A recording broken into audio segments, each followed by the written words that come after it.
أيها الذين آمنوا إذا نودي للصلاة من يوم الجمعة فاسعوا إلى ذكر الله وذروا البيع أوحى إلى عبده ما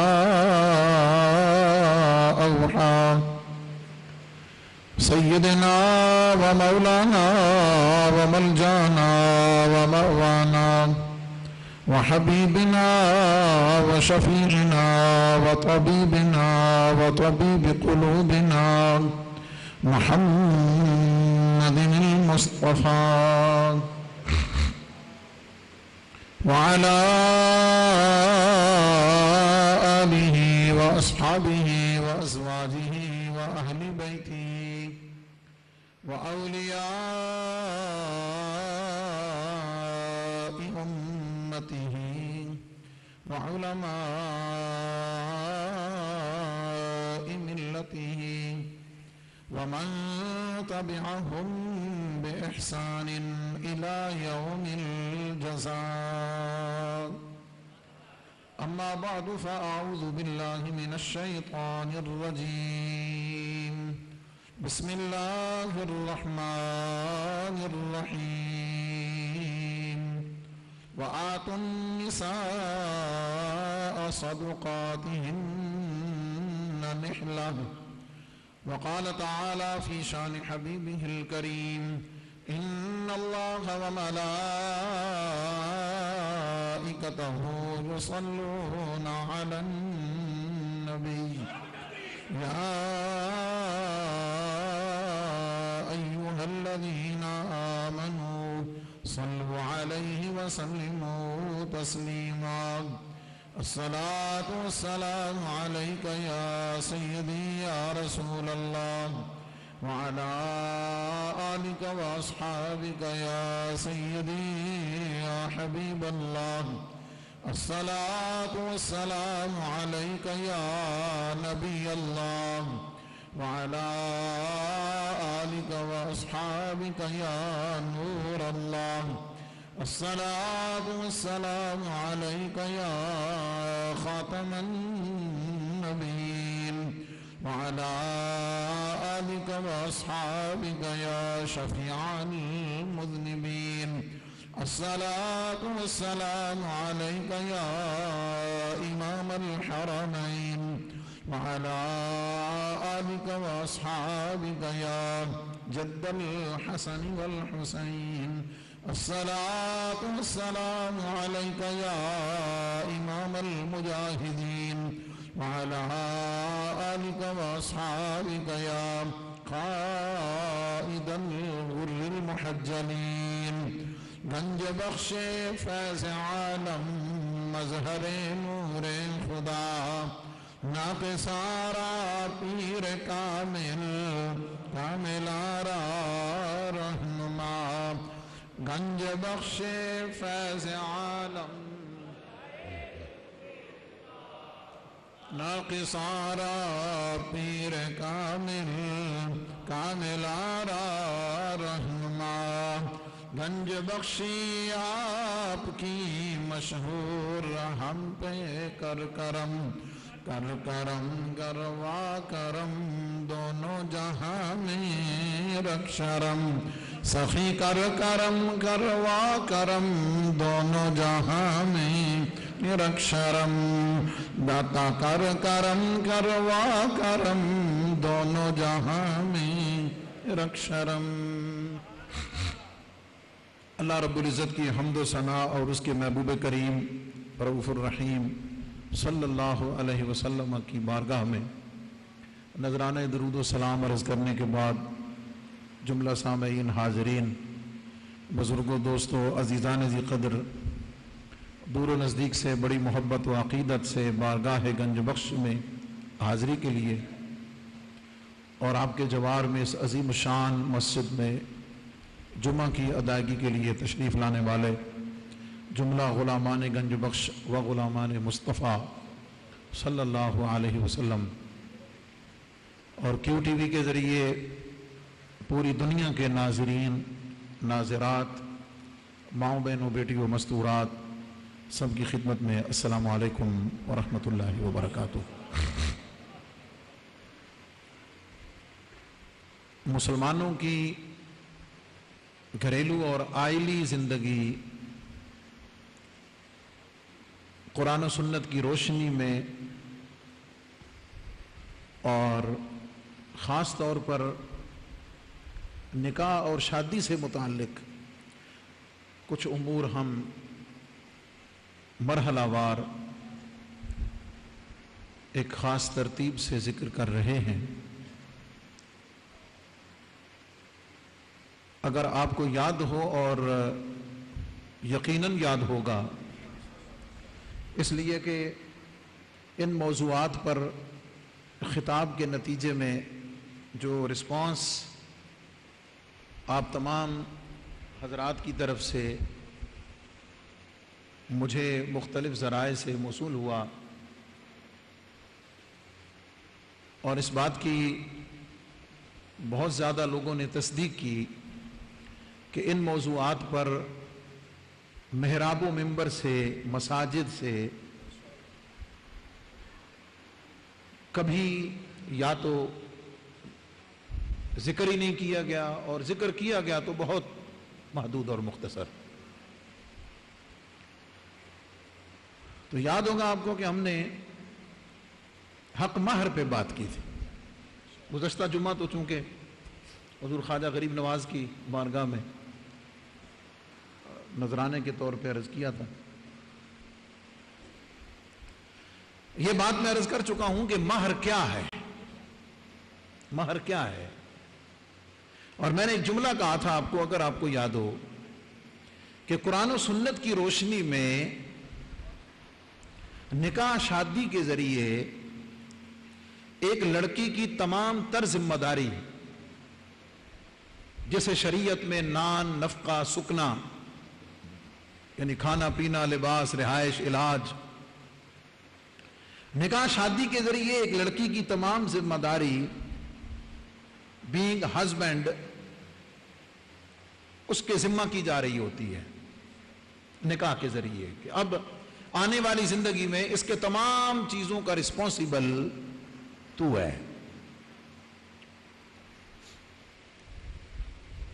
اس پوری زندگی کے لیے جو رسپانسبلٹی اس کو دی جا رہی ہے، ذمہ داری اس کو دی جا رہی ہے، اس کا آغاز حق مہر سے کیا جاتا ہے، اس کا آغاز حق مہر سے کیا جاتا ہے۔ جیسے میں اگر یوں کہوں کہ جناب اب پوری زندگی آپ کی تمام ذمہ داری، ہسبینڈ کہتا ہے کہ میرے ذمہ ہے، ابتداءً یہ تھوڑا سا آپ قبول فرما لیجئے، یہ لے لیجئے، آگے پھر پوری زندگی پڑی ہے۔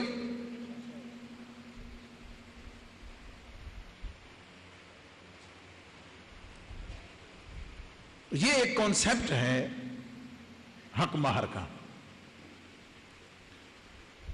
اب ایک بات آج یہ سمجھ لیں کہ یہ حق مہر ہے کس کے ذمہ؟ ذمہ کا مطلب یہ ہے کہ یہ تو نیچرل ہے کہ لڑکے والے دیں گے، لڑکے کا باپ دے یا لڑکا خود دے، لیکن اس کی جو آگے چل کے میں آپ کو بتاؤں گا کہ اس کی مقدار کتنی ہے، اس مقدار کی جو تعین کرنا ہے، اس کو فکس کرنا ہے کہ یہ کتنا ہونا چاہیے، اس کے لیے جو ڈیمانڈ کی جاتی ہے یا اس کے لیے جو کہا جاتا ہے کہ جناب اتنا ہونا چاہیے، یہ لڑکے کا باپ کہے گا یا لڑکی والا کہے گا؟ سمجھنے کی بات ہے نا۔ آپ یوں کہہ لیجئے کہ حق مہر کتنا ہونا چاہیے، یہ بھی آگے چل کے میں بتاؤں گا کہ کتنا ہونا چاہیے، لیکن ابھی میں یہ بات کر رہا ہوں کہ اس کی مقدار جتنی بھی ہو، وٹ ایور جو بھی ہو، وہ اپنی زبان سے نکالنے کا جو رائٹ اور حق ہے قرآن و سنت کی روشنی میں، یہ لڑکی یا اس کے باپ کو ہے یا لڑکے یا اس کے باپ کو ہے، یہ سمجھنا چاہیے۔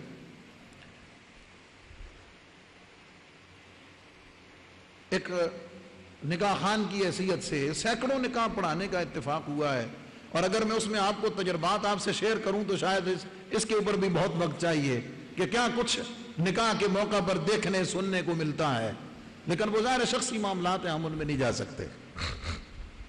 لیکن ایک کامن چیز، ایک عام چیز یہ ہے کہ جب پوچھا جاتا ہے جی حقمار کتنا ہے، تو فٹ سے لڑکے کا باپ بولے گا، لڑکے کا باپ، یا مشاہدہ کریں، آپ اس کو آبزرو کریں، معاشرتی خرابی ہے یہ، یعنی لڑکی کا باپ خاموش ہے، اس کا وکیل خاموش ہے، اس کے رشتہ دار خاموش ہیں، دے آر سائلنٹ.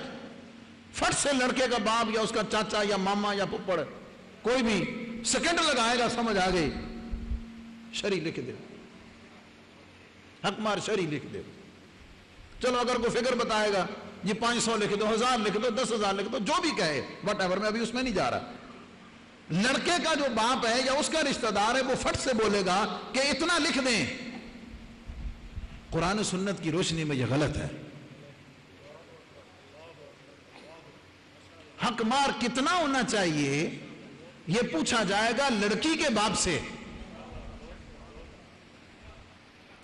اس سوال کا جواب نکاح خان کو دے گا، لڑکی کا باپ دے گا، وہ زبان سے بولے گا، وہ کہے گا کہ اتنا ہونا چاہیے.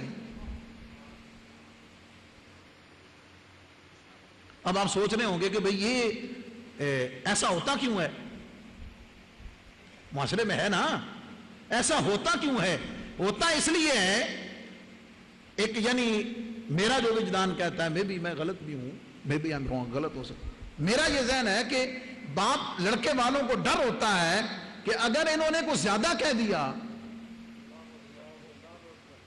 اگر لڑکی والوں نے کچھ زیادہ کہہ دیا اور ہم نے نہ دینا ہوا یا ہم نہ دینے کی پوزیشن میں ہوئے تو ہماری تو شرمندگی ہوگی، اس لیے فٹ کہتے ہیں جناب 500 روپیہ لکھ دے.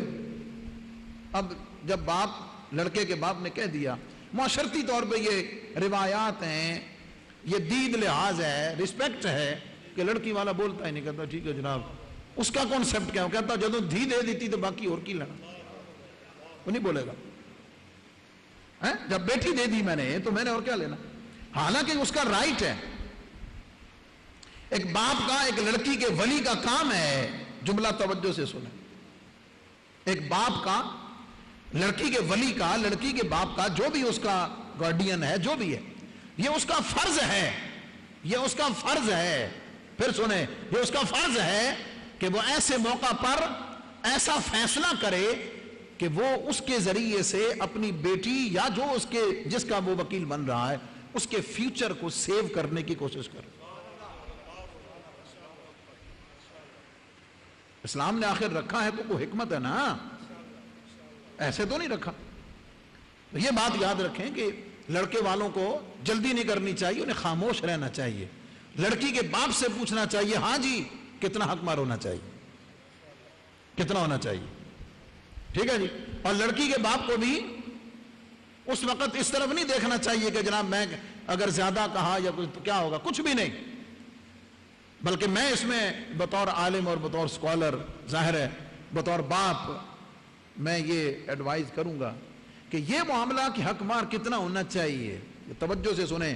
ماں باپ سب ماشاءاللہ سن رہے ہیں، جوان بھی سن رہے ہیں، ظاہر ہے کل ان پہ بھی وقت آنا ہے، بیٹیاں سن رہی ہیں ہزاروں لاکھوں کی تعداد میں. یہ ایشو جو ہے حق مار کا، اس کو نکاح پڑھنے سے پہلے، جب نکاح منعقد ہو رہا ہے، مجلس میں بیٹھے ہوئے ہیں، محفل میں بیٹھے ہوئے ہیں، رشتہ دار ہیں، کچھ ایسے لوگ بیٹھے، اس سے پہلے ڈسکس ہو جانا چاہیے.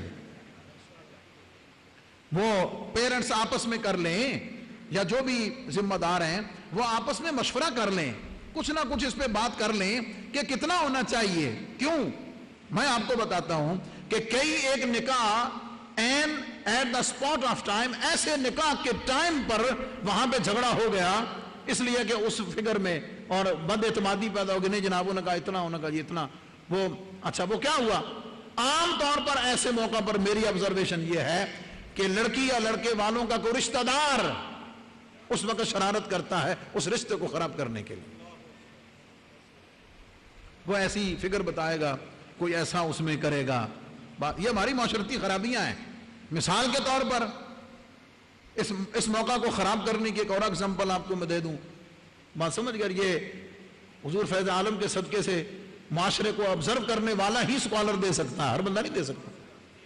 بہت ساری جگہوں پر ایسا ہوتا ہے کہ بچہ پیدا ہوا اور کوئی خاندان کی چالاک عورت وہ اس وقت آنے والے وقت میں رشتوں کو خراب کرنے کے لیے کہ یہ آپس میں کہیں ایسا رشتہ نہ ہو جائے، وہ رشتوں کو خراب کرنے کے لیے جان بوجھ اور بچے کو دودھ پلا دیتی ہے. یہ ہے، اس کی کئی مثالیں ہیں. جب بچے کو دودھ پلا دیا تو رضائی ماں بن گئی. جب رضائی ماں بن گئی تو آگے چل کے رشتے، ظاہر ہے جب بہن بیٹی والا معاملہ ہو گیا نا تو آگے چل کے بھئی اس نے تو دودھ پلایا ہوا ہے، یہ رشتہ تو ہو نہیں سکتا. اور جب ہسٹری دیکھیں تو 20-25 سال پہلے وہ اس عورت نے خود شرارت کی ہوتی ہے، اس کو پتا ہوتا. تو ایسے موقع پر بہت ساری جگہوں پہ وہ رشتہ خراب ہو جاتا ہے، بدمزگی پیدا ہو جاتی ہے، بد اعتمادی پیدا ہو جاتی ہے، دل کھٹے ہو جاتے ہیں، ماحول خراب ہو جاتا ہے. اور کئی ایسے موقع پر بھی مجھے اتفاق ہوا کچھ وقت پہلے کہ 1-2 موقع پر مجھے وہ مطلب اٹھنا پڑا. میں نے کہا جی آپ پہلے یہ معاملہ طے کر لیں، میرا اس سے کوئی لنک نہیں ہے، بینگ نکاح خان میرا اس سے کوئی تعلق نہیں ہے، میں ذرا سائڈ پہ ہوتا ہوں، آپ پہلے آپس میں طے کر لیں پھر میں نکاح پڑھا دوں گا. اور 2 نکاح ایسے بھی مجھے یاد ہیں کہ جب میں وہاں سے نکل آیا انہوں نے مجھے کال نہیں کی اور مجھے پتا چلا کہ وہ رشتہ ٹوٹ گیا اس نکاح کی وجہ سے. تو یہ اس پر عرض کی ہے کہ یہ چیزیں کچھ جو ہیں یہ جو اصل طے کرنے والی ہیں، جن کا تعلق شریعت کے مسائل کے ساتھ ہے، ان کو پہلے طے کرنا چاہیے. ہم باقی سارے رسم و رواج خواتین مرد جو ہیں، موسٹلی خواتین جو ہیں لیڈیز، وہ ڈسکس کرتی ہیں کہ ہاں جناب لہنگا کتوں بنوانا تے کنے دا بنوانا، ہاں جی تو جتی شیروانی کتوں لینی تے کیسی لینی، کیا خیال ہے، اتنے سوٹ ہونے چاہیے، حال فلانا ہونا چاہیے، سمجھ آ گئی مینیو، یہ ہر چیز ڈسکس ہوتی ہے، کیا خیال ہے. لیکن جو اصل چیز ہے ڈسکس ہونے والی، قرآن و سنت کی روشنی میں ہمارا دھیان اس طرف کم جاتا ہے یا جاتا ہی نہیں.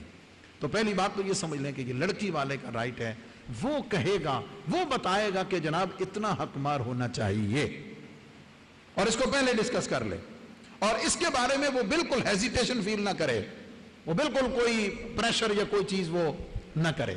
میں نے اچھا اس پر ایک تو میں نے یہ بتایا نا کہ حق مار کیوں ہونا چاہیے، کہ تو اس کی لاجک یہ ہے کہ چلو رسپانسبلٹی ہے تو اس کے آغاز اس سے ہوتا ہے. ایک جگہ میں نے بڑی دلچسپ بات پڑھی کہ ریسرچ میں، وہ بھی میں آپ سے شیئر کرتا ہوں.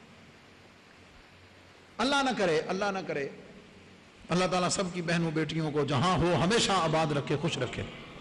لیکن انسان ہے، معاشرہ ہے، معاشرتی مسائل ہیں، اختلاف رائے ہوتا ہے، بہت ساری چیزیں آتی ہیں جس کے نتیجے میں سیپریشن ہو جاتی ہے. یہ مسائل میں سے ہے، موجود ہے، ہوتا ہے، اور اب تو بڑی تیزی سے ہوتا ہے. اب جب ڈائیورس ہو گئی ہے تو عدت کے جو ایام ہیں، اس کے عدت کے جو ایام ہیں، طلاق کی عدت کے جو ایام ہیں، وہ ظاہر ہے عورت نے پورے کرنے ہیں، اس کے بغیر نکاح نہیں جا سکتا. مرد نے تو ہاتھ کھینچ لیا ہے، اس نے تو فارغ کر دیا نا. اب یہ جو درمیان کا پیریڈ ہے عدت والا، سوال یہ ہے کہ اس ٹائم کی رسپانسبلٹی کس پر ہے. پوائنٹ سمجھ رہے ہیں؟ طلاق دینے سے پہلے رسپانسبل تھا ہسبینڈ،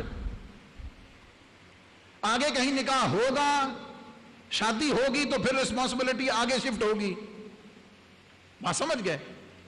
کم از کم عدت کے ایام میں وہ کسی اور جگہ نکاح نہیں کر سکتی، کہیں اور جا نہیں سکتی، کوئی اور اس کو پیغام نہیں دے سکتا، جیسے شریعت میں اس کے آداب موجود ہیں. اس ٹائم میں اس کا رسپانسبل کون ہے؟ آپ کہیں جی باپ کرے گا، جی بھائی کرے گا، بھائی انہوں نے تو کرنا ہی کرنا ہے نا. بات سمجھ گئے؟ لیکن وہ ان کے اوپر ایک ایکسٹرا بوجھ ہے، اس لیے کہ وہ تو اپنی ذمہ داری سے فارغ ہو چکے، وہ ذمہ داری پھر پلٹ کر دوبارہ ان پہ آ رہی ہے. اور اس ٹائم میں، اس وقت میں اس لڑکی پر، اس عورت پر خرچ کرنے کا اجر کتنا ہے یہ بھی سن لیں. معاشرتی مسئلہ ہے نا. بہت ساری ایسی بہنیں بیٹیاں سمجھ آ گئی جو طلاق ہونے کے بعد، بیوہ ہونے کے بعد اپنے گھروں میں ہیں. بات سمجھ گئے؟ اور اس وقت جب وہ اپنے گھر میں واپس آ گئیں، ان کے لیے سب سے بڑا پرابلم یہ ہے کہ اب ان کا رسپانسبل کون ہے، اس کی ذمہ دار کون ہے، یعنی اس کے فائنینشیل جو اس کے مسائل ہیں، جو جائز اس کی ضروریات ہیں، اس کو پورا کون کرے گا. نبی پاک علیہ الصلوۃ والسلام کی حدیث پاک، حضور علیہ السلام نے فرمایا سب سے بہترین صدقہ وہ ہے، سب سے بہترین صدقہ وہ ہے سب سے بہترین خرچ وہ ہے جو باپ اپنی اس بیٹی پر خرچ کرتا ہے، جو باپ اپنی اس بیٹی پر خرچ کرتا ہے جو واپس بیوہ یا مطلقہ ہو کر اس کے گھر میں آ جاتی ہے، وہ دوبارہ اس پہ خرچ کرتا ہے۔ سب سے بہترین خرچہ وہ، سب سے بہترین صدقہ وہ ہے، اتنا اجر نبی پاک علیہ السلام نے ارشاد فرمایا۔ تو بات یہ کر رہا ہوں کہ وہ جو ٹائم ہے بیچ کا، اس کا رسپانسیبل کون ہے؟ اس وقت اس لڑکی یا اس خاتون کے کام آنے والی جو رقم ہے وہ اس کی حق مہر کی رقم۔ ایک اور لاجک ہے، سمجھیں اس کو۔ حق مہر رکھنے کی ایک حکمت یہ ہے کہ وہ عورت کی ملکیت ہے، حق مہر عورت کی ملکیت ہے، جو طے ہو گیا ہے وہ مرد کے ذمہ قرض ہے، یہ بھی یاد رکھیں، جو طے ہو گیا وہ شوہر کے ذمہ قرض ہے، قرض کی طرح ہے، دین ہے شریعت کی نظر میں، وہ اسے ہر صورت ادا کرنا ہے، دینا ہے اس کو، وہ اس عورت کا، اس کی بیوی کا، وائف کا حق ہے۔ تو اگر اللہ نہ کرے کبھی ایسے حالات کسی کے ہو جائیں کہ سیپریشن تک نوبت چلی جائے، تو وہ رقم جو حق مہر کی ہے وہ ان 3 مہینوں کے لیے، 4 ماہ 10 دن کے لیے، یا جو بھی ٹائم بنتا ہے، عورت اپنی اس حق مہر کی رقم کو کسی کی طرف دیکھے بغیر وہ اس رقم کے ساتھ اپنے اوپر گزارا کر کے خرچ کرے۔ اسلام نے اس لیے رکھا ہے، اسلام نے اس لیے رکھا ہے۔ اب آپ سے میں پوچھنا چاہتا ہوں، اب میں آ رہا ہوں کہ حق مہر کتنا ہونا چاہیے، اس طرف میں آ رہا ہوں۔ حق مہر، اس سے آپ یہ سمجھ لیں کہ اگر حق مہر 500 رکھا ہوا ہے، میں پوچھنا چاہتا ہوں، سوال ہے نا، 500 رکھا ہوا ہے، 5000 رکھا ہوا ہے، کیا آج کے اس مہنگائی کے دور میں، آج کے اس مہنگائی کے دور میں کوئی خاتون، بے شک وہ اکیلی ہو اور اگر اس کے 1-2 بچے بھی ہیں، آپ کا کیا خیال ہے وہ 500 یا 5000 سے کتنے دن گزار لے گی؟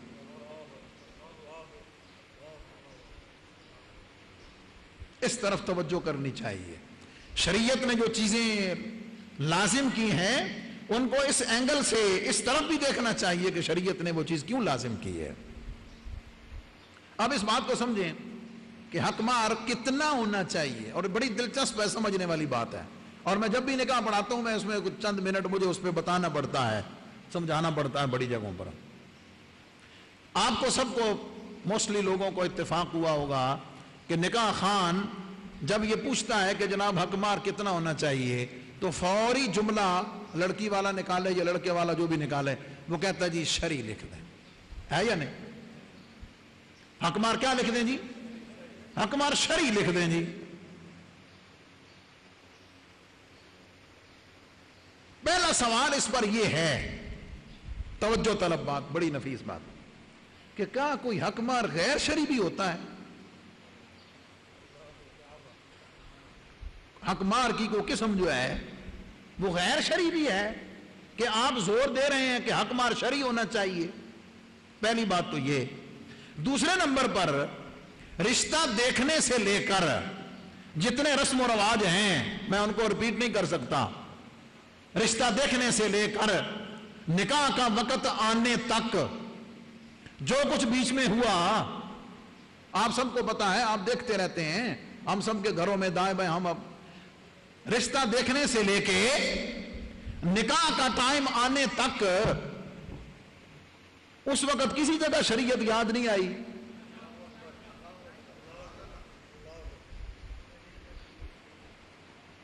آپ نے یہ کیوں نہیں سوچا کہ منگنی شرعی،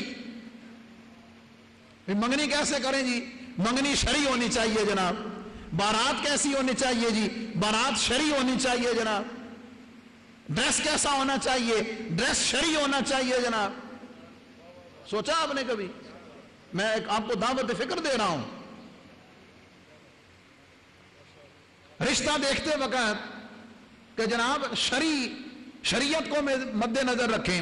شرعی کا مطلب ہے شریعت کے مطابق، شرعی کا مطلب ہے شریعت کے مطابق۔ حق مار کتنا لکھیں جی؟ شرعی لکھ دیں. کیا مطلب؟ شریعت کے مطابق جتنا ہے لکھ دیں جناب. تو یہ شریعت جو ہے جس کے اوپر آپ کو پورا زور حق مار کے وقت یاد آیا ہے اور وہ شریعت بیدار ہوئی ہے، اس وقت یاد آئی ہے کہ جناب شریعت کے مطابق لکھ دیں، تو منگنی نہیں یاد آئی کہ منگنی شریعت کے مطابق کر لیں، بارات شریعت کے مطابق کر لیں، ڈریس شریعت کے مطابق کر لیں، باقی رسم و رواج کھانا پینا ہر شے جو ہے وہ شریعت کے مطابق کر لیں. تو میں کہا کرتا ہوں بھائی شادی اول سے لے کے آخر تک ہر کام غیر شرعی، start to end, A to Z, اول تا آخر ہر کام غیر شرعی اور حق مار شرعی. معذرت کے ساتھ یہ ایک حقیقت ہے، آپ میں اس کو جھٹلا نہیں سکتے ہیں. یہ معاشرے کی پکچر ہے، یہ ہم سب دائیں بائیں ہمارے معاشرے خاندان کی یہ روایت ہے، یہ سب کچھ موجود ہے، آپ اس سے انکار نہیں کر سکتے ہیں. یہ وہ بات ہے جو آپ کے ہر گھر، ہر فیملی، ہر خاندان، ہر شادی میں ہوتی ہے. تو یہ لمحہ فکریہ ہے، دعوت فکر ہے، توجہ طلب بات ہے کہ آخر شریعت جو ہے وہ صرف حق مہر پہ ہی یاد آئی ہے اور کسی چیز میں یاد نہیں آئی، کسی کام میں یاد نہیں آئی، کچھ کرتے ہوئے یاد نہیں آئی. حق مار کا ٹائم ہے جی، حق مار شرعی لکھ دوں. کیوں؟ وہ لڑکی کا حق ہے اس لیے، وہ لڑکی کا حق ہے اس لیے، وہ ایک ذمہ داری ہے، اس کے بغیر چارہ نہیں. اس لیے کس وجہ سے کیوں کہا جاتا ہے حق مار شرعی؟ اب یہ تو ایک اس کا میں نے پہلو بتایا نا بھائی، توجہ طلب قابل اصلاح. آخر حق مار شرعی سے مراد کیا ہے؟ جب آپ یہ کہتے ہیں اپنے معاشرے میں کہ جناب حق مار شرعی لکھ دو جی، کئی جگہ آپ سن رہے ہوں گے جی 32.5 روپے، 32 روپے لکھ دیں. ہے یہ مطلب خاص طور پہ کوئی بابے لکڑ دادے بیٹھے ہوئے ہو نا جہاں پہ پرانے چودھری اور مولوی صاحب اور 32 روپے چلا آ رہے جناب، سمجھ آ گئی حق مار شرعی لکھ دو جناب. اچھا اگر کوئی میرے جیسا عالم دین کو کبھی کبھار سمجھانے کی بھی کوشش کرے نا، یہ بھی میرا تجربہ ہے، بعض دفعہ کو ماحول ایسا ہو کہ یار چلو ان کو معلوم نہیں ہے، تو ایک بڑی عجیب بات آپ کو بتاؤں، جو نیو جنریشن ہے نا، نیو جنریشن، آپ یوں کہہ لیں ذرا پڑھے لکھے سمجھدار لوگ، وہ چاہتے ہیں کہ ہمیں کچھ سننے کو ملے، یار ہمیں پتہ تو چلے یہ مولوی صاحب کیا کہتے ہیں یار. ان کا انٹرسٹ بڑھے گا، ان کی توجہ بڑھے گی. کو بابا چودھری سمجھ آ گئی، کو انہوں کا چاچا ماما تایا، اور چھوڑو مولوی صاحب کو گل کرن والی، لے جنا شرعی لکھو اگے ٹرو جناب، دعا منگو، چلی ختم. اللہ اکبر، اللہ اکبر. یعنی ایک چیز آپ کو معلوم نہیں ہے، آپ کو اس کا کانسیپٹ کلیئر نہیں ہے، اور آپ اسے سمجھنے کے لیے، اس کانسیپٹ کو کلیئر کرنے کے لیے تیار بھی نہیں ہے. آپ سمجھ آ گئی، کرنے کے لیے تیار بھی نہیں ہے. وہیں پہ اگر کوئی اور معاملہ شروع ہو جائے تو بے شک گھنٹہ گزر جائے، اس پہ کوئی کچھ نہیں ہوگا کہ جناب گھنٹہ ہو گیا کی جناب تساں کر دے پے ہو نا.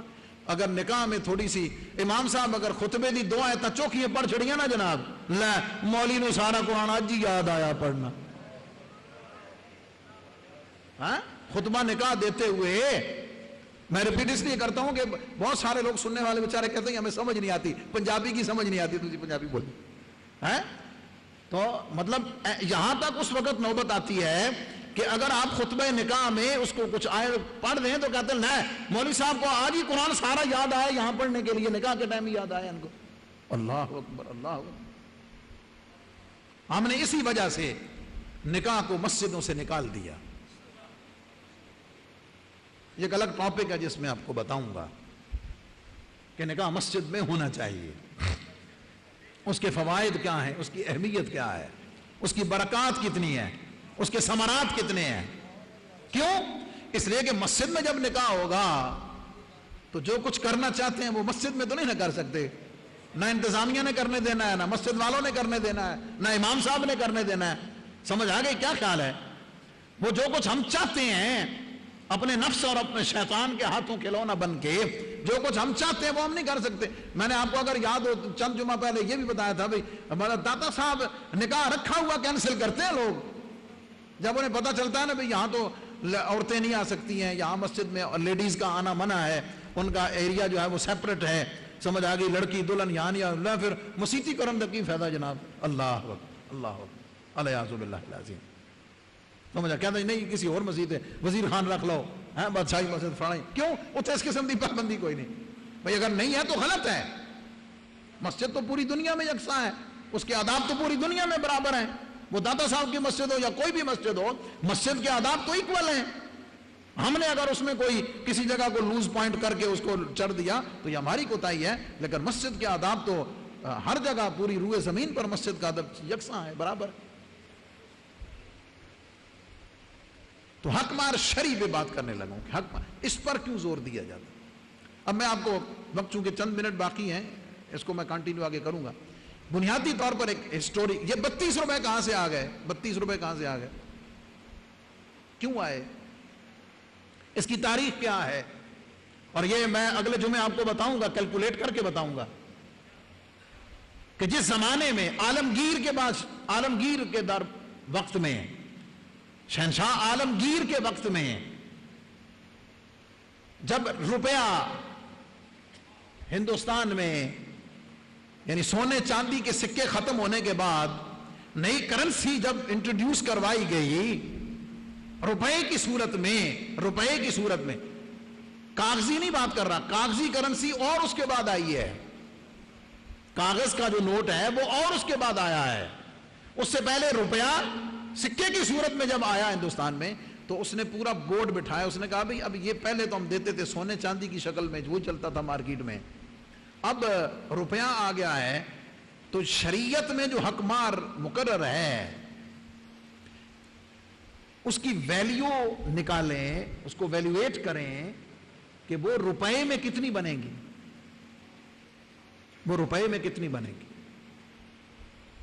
اس وقت اس کا پورا حساب لگا کر انہوں نے کہا جی 32 یا 32.5 روپے ہونا چاہیے اب میں اگلے جمعے آپ کو بتاؤں گا کہ اس وقت کا 32 روپیہ اس وقت کا 32 روپیہ جب 1.25 روپے کا تولہ سونا آتا تھا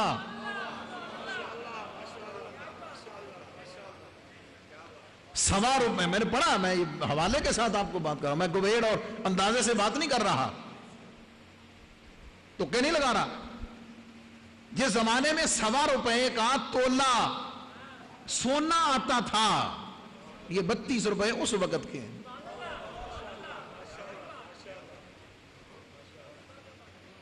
بات سمجھ گئے اب آپ کو سمجھ آیا شرعی کتنا بنتا ہے 32 روپے باقی سارا ہم بڑھا کے کہاں لے گئے کدھر چلا گیا ہر چیز کہاں چلی گئی ہے یا نہیں ہر چیز کی ویلیو روپے کی قدر کم ہوتے کہاں تک کی ہر چیز کہاں جا پہنچی ہے کس جگہ جا کے پہنچی ہے جہاں پہ 54 کا سیر دیسی گھیو جہاں دھیلے جس زمانے میں چلتے تھے 54 ان کی ویلیو ہوتی ہے اس زمانے کا 32 روپیہ ہے باقی ہر چیز بڑھاتے ہم کہاں لے گئے وہ روپیوں سے نکل کر ہزاروں سے لاکھوں سے کروڑوں سے اربوں میں چلی گئی یہ وہ زمانہ جب بندے کی عمر گزر جاتی تھی 100 روپے کا نوٹ پوری زندگی دیکھنے کو نہیں ملتا تھا تنخواہ شروع ہوتی تھی 6-7 روپے سے بات سمجھ گئے مہینے کے بعد 6-7 روپے اس زمانے کا 32 روپیہ ہر شے بڑھتے کہاں چلی گئی میں اس کو یوں کہتا ہوں کہ یہ عورت کا یہ لڑکی کا لڑکی والوں کا بیٹی کا یہ بیٹی والوں کا استحصال ہے یہ ان کے ظلم کی بات ہے ان پر ظلم و زیادتی کی بات ہے کہ آپ نے باقی ہر چیز کو لاکھوں کروڑوں تک پہنچا دیا ہے اور اس بیٹی کا حق مار آج بھی آپ کہتے ہیں 32 روپے ہونا چاہیے آج بھی یہ فکری انحطاط ہے یہ فکری غلامی کی دلیل ہے یہ اس سوچ کو ظاہر کرتا ہے کہ جس سوچ کے اندر یہ ہے کہ عورت جو ہے وہ تو پاؤں کی جوتی ہے یہ اس سوچ کا غماز ہے اور یہ اسلام کی سوچ نہیں ہے یہ قرآن و سنت کی سوچ نہیں ہے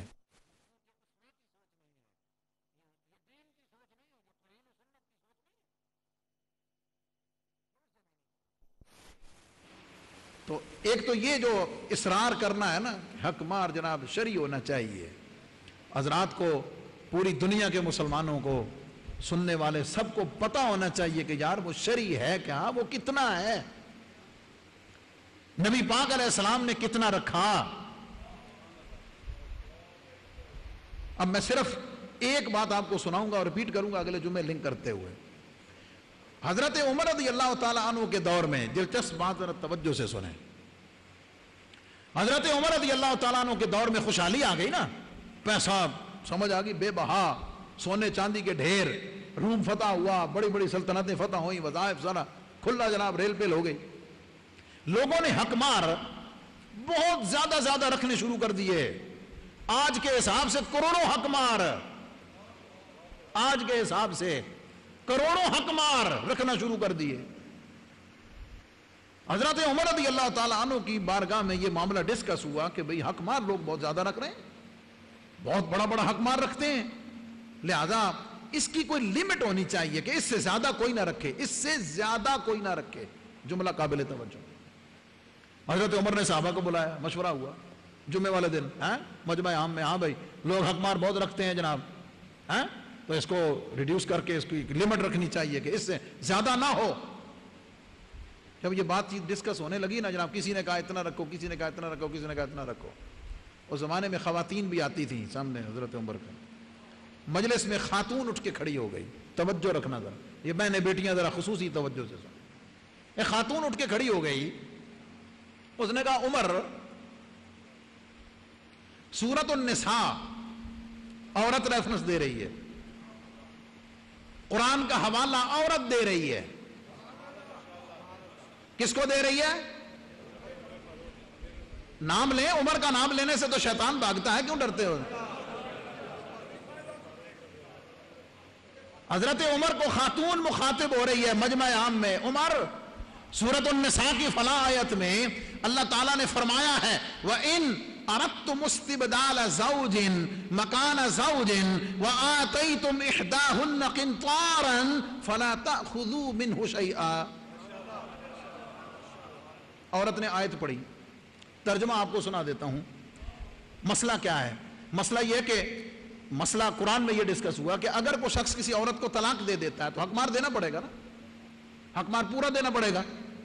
اللہ کریم فرما رہا ہے کہ اگر تم نے کسی عورت کو فارغ کرنے کا ارادہ کر لیا ہے اور تم نے حق مہر میں اس کو سونے کا ڈھیر دیا ہے، قنطار سونے کا ڈھیر جس کا ویٹ اور وزن آپ کو معلوم نہ ہو کہ یہ کتنا ہے، ڈھیر آپ خود سمجھ لینا، کوئی چلی مٹھی والی بات نہیں ہو رہی، ڈھیر کی بات ہو رہی، قنطار۔ تو اگر تم نے کسی عورت کو بوقت نکاح سونے کا ڈھیر دیا ہے تو تم اس میں سے ایک رتی واپس نہیں لے سکتے، وہ سارا اس کا ہے۔ مسئلہ ہے کہ حق مار پورا دینا پڑے گا۔ عورت کا استدلال دیکھیں، خاتون کا قرآن پہ غور، علم، توجہ دیکھیں۔ اس نے کہا عمر قرآن کہتا ہے بھئی حق مار میں اگر سونے کا ڈھیر بھی دیا ہوا ہو تو واپس نہیں لے سکتے، تو سونے کا ڈھیر حق مار رکھیں گے تو واپس ہوگا نا۔ نہیں سمجھے آپ؟ کتنی نفیس بات۔ تو قرآن تو کہتا ہے کہ تم حق مار میں سونے کا ڈھیر بھی دے سکتے ہو جس کی لمٹ ہی کوئی نہیں، جس کے وزن کی، جس کے ویٹ کی لمٹ کوئی نہیں ہے۔ قرآن تو کہتا ہے کہ تم ان لمیٹڈ حق مار رکھ سکتے ہو، اور عمر تو مقرر کرنے جا رہا ہے، تو فکس کرنے جا رہا ہے۔ حضرت عمر خاموش ہو گئے، اپنا بیان، ڈسکشن واپس لے لی، اور جملہ پتہ کیا کہا؟ کس نے کہا؟ کس نے کہا؟ عمر نے۔ فرمایا عمر اپنے آپ سے بولے، عمر ذرا دھیان سے بات کیا کر، ذرا دھیان سے بات کیا کر، تجھ سے زیادہ سمجھ تو قرآن کی، حضور کی امت کی عورتوں کو ہے۔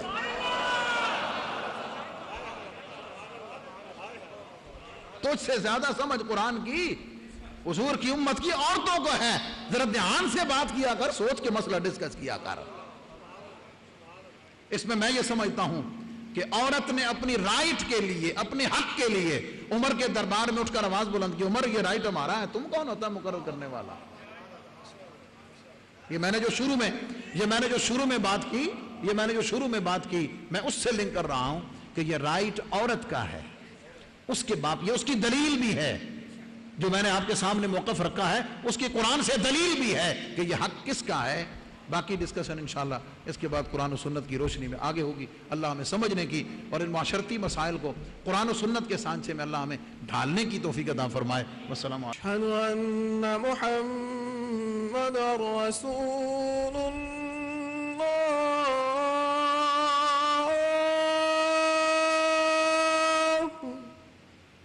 أشهد أن محمد رسول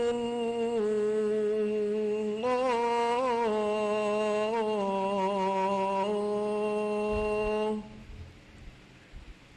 حي على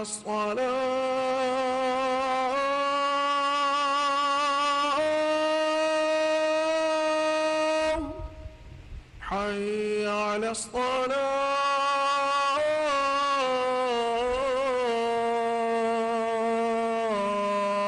الصلاة حي على الفلاح حي على الفلاح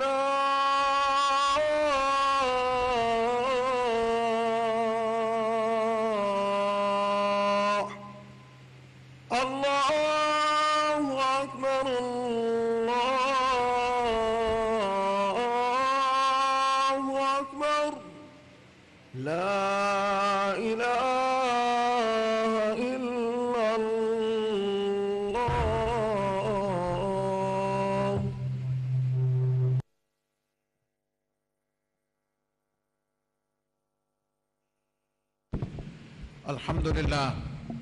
الحمد لله نحمده ونستعينه ونستغفره ونؤمن به ونتوكل عليه ونعوذ بالله من شرور أنفسنا ومن سيئات أعمالنا من يهده الله فلا مضل له ومن يضلله فلا هادي له ونشهد أن لا إله إلا الله وحده لا شريك له ونشهد أن سيدنا ومولانا محمدا عبده ورسوله أما بعد فيا أيها المؤمنون رحمنا ورحمكم الله تعالى أوصيكم ونفسي بتقوى الله عز وجل في السر والإعلان فإن التقوى سنم دار الإيمان وزينوا قلوبكم بحب هذا النبي الكريم عليه أكرم الصلاة وأتم التسليم قال الله تبارك وتعالى في كلامه المجيد وآتوا النساء صدقاتهن نحلة بارك الله لنا ولكم في القرآن العظيم ونفعنا وإياكم بالآيات والذكر الحكيم إنه تعالى ملك كريم جواد بر رؤوف رحيم